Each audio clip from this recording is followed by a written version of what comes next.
We have almost made it to the deadline that we've been talking about now for 2 decades. Tomorrow, real ID requirements will go into effect. The biggest change is that your ID, like your driver's license, must be compliant in order for you to use it for a domestic flight. However, there is a big caveat now. The feds say if you do not have a real ID, you can still board a plane tomorrow. It just won't be as easy. In a moment, we're going to take you to the Buffalo airport to see how preparations are going there. First, though, I had the chance to talk today one-on-one with Adam Stahl. Until last month, he was the top official with the TSA, the Transportation Security Administration. He's now the number 2 there as acting deputy administrator.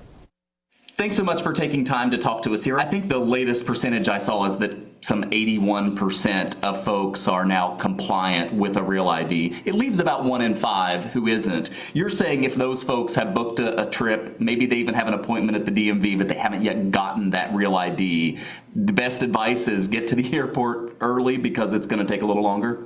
Yeah, that's correct. If you have a state-issued non-compliant ID, not a real ID compliant ID. So if you have a state-issued driver's license that's non-real ID compliant, and you don't have that alternative, like a passport, like a military ID card, just encourage individuals to please plan accordingly. Add a little bit of time to your travel. You will be able to get through. There won't be issues there, but you may be subject to additional screening upon entry to the checkpoint. How committed is the TSA to making sure there is no chaos at airports tomorrow? And are you confident that there won't be? Yeah, we are confident. We do not anticipate any issues. We've been planning for this. This has been a whole of society effort. So we have been working in close conjunction with our state and local governments, with the rest of the federal government, with airlines, airports, and passengers as well, of course, working to ensure that we're enforcing this law while also minimizing impacts to airports. So we are confident. We do not anticipate any issues, and we are prepared.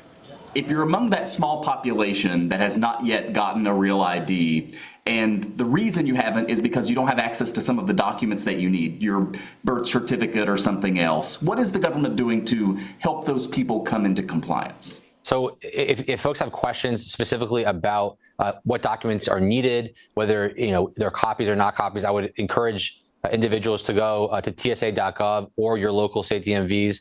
At a high level, you do need a copy of your birth certificate, a social security number, proof of residence, and other forms of documentation are also sufficient. But if you have additional questions about what documentation is needed to get your real ID, I would just encourage individuals to engage with your local and state DMV. Acting Deputy Administrator Stahl, thank you for taking time for us. I know it's busy with the deadline tomorrow. Thank you. Thank you, sir. The TSA also had some folks at the Buffalo airport today. They joined local officials in spreading the word about the real ID requirements as we're now just hours away from implementation. 7 News reporter Taylor Anthony sharing their message tonight from the terminal in Cheektowaga. It is now only 1 day until the Real ID deadline takes effect. And here at the Buffalo Niagara International Airport, travelers had mixed levels of preparation, and some even got a head start years ago. I had an enhanced license for a couple years now when it first came out. Others are still sorting through their options, using their passports or planning a trip to the DMV. I have my passport, but I am going to upgrade my license to, what is it called, an enhanced license? Yes. So I am planning on doing that. But for some, the deadline caught them off guard. I do not yet. I just got a renewed license in December, and I didn't see the option to do that back then on my birthday, and I guess everybody else in the family did. TSA Federal Security Director for Upstate New York, Bart Johnson, he says the transition may cause delays for some, but the best way to avoid issues is to plan ahead. Strongly recommend that the individuals who are going to be flying out of here tomorrow know what they have in their possession and be prepared when they come to the checkpoint to work with the officers. Again, that Real ID deadline is tomorrow. If you don't have it, you will receive one of these at your security checkpoint, and you can be subject to additional screening. Taylor Anthony, 7 News, Cheektowaga.